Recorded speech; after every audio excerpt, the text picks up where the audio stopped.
Hello and a very good afternoon to you. You're watching News 9 Digital. I'm Pratibha. Thank you for joining me live today. As things return to normalcy, the risk of COVID-19 spread also increases. But we have been forced to resume to normalcy due to various factors. And now, the Civil Aviation Minister Hardeep Singh Puri has said that he expects domestic air passenger volume to return to the pre-COVID levels somewhere between October and the end of 2020, based on the quick increase in the number of passengers that have been observed since the domestic airlines restarted flight operations. Now, when the flights had resumed, the daily domestic traffic was just about 30,000 passengers, while it has now increased to 1.76 lakh passengers. Now, the demand has been quite consistent, and that is being moving to and now because of the consistent demand that they're seeing, it is moving towards the pre-COVID levels. While this could be great for the economy, what does this mean for our fight against COVID-19? Are more and more people now open to travel even for non-essential events? Should we be wary as well? To talk to us more about it, Dr. Siri Kamath, consultant physician at BGS Hospital, joins us live. Many thanks for joining us, Dr. Siri. What are the worries involved now that, we're going to see air traffic back to usual? This means more and more people are taking to air travel. Are there reasons to worry? Thank you, Ms. Pratibha. Thank you for inviting me to join on this program. Yes, definitely there is a reason for worry when flights will resume. Okay. As I think everybody will recall, the very first time in January when we started hearing news of the virus already having spread to 14 countries, it was mostly by passengers who have traveled, who have done air travel, long distance air travel.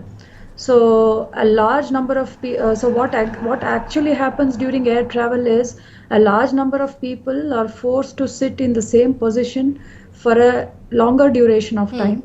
Usually, and especially in international or even international travel, it is usually more than about 5 to 10 hours.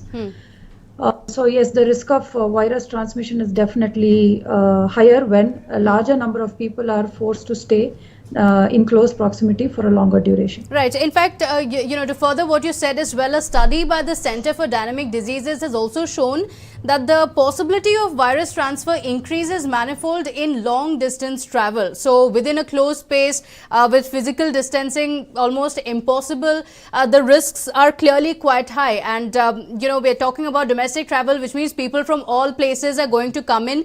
It's going to be risky, and, it's not going to be possible to have a COVID test as well for everyone who's traveling. So that increases the risk all the more, isn't it? Yes, definitely. So the mode of spread of the COVID-19, the coronavirus, is through respiratory droplets.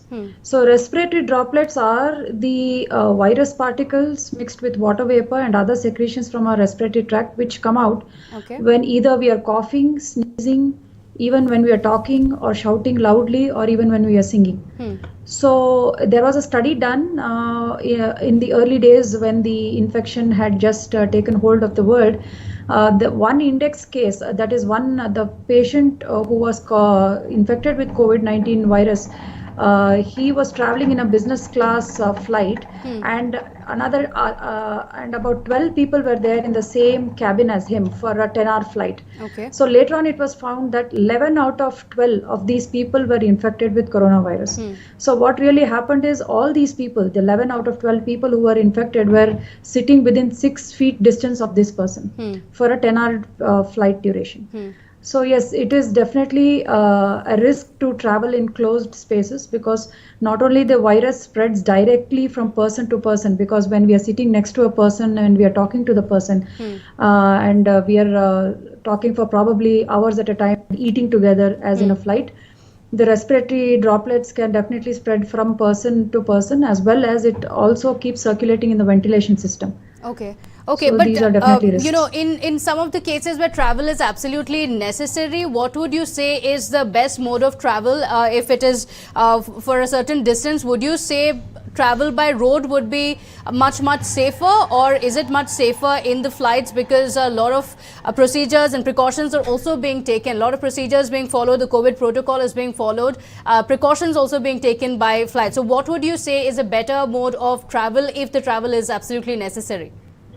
Yes, correct. If it's absolutely necessary, then the person has to take a decision as to how urgent the travel is and how much time he has to reach his destination. If at all it is possible for the person to undertake personal travel in the form of road or probably a limited taxi with a limited number of passengers, yes, that a person should take the option. Okay. Now if however it is a highly urgent situation where the person has no other choice but to take the flight, then he will have to take maximum precautions in the form of continuously wearing an N95 mask, keeping as much distance as possible from other people in the airport lounges and in the toilets, and if at all possible to keep distance from fellow passengers and at least avoid speaking with fellow passengers unnecessarily.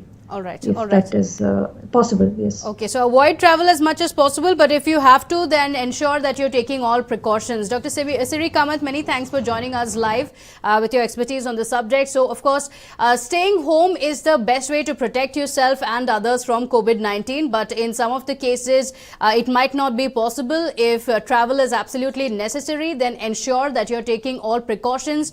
Ensure you're wearing face masks. Do not take it off. Try to avoid going to any of these public places like public restrooms. Ensure you're sanitized at all times. Take all precautions for your safety and for the safety of others as well. Thank you so much for joining us live today. Please let me know in the comment section as well your thoughts on the subject. I look forward to that. Thank you for joining us. Take care.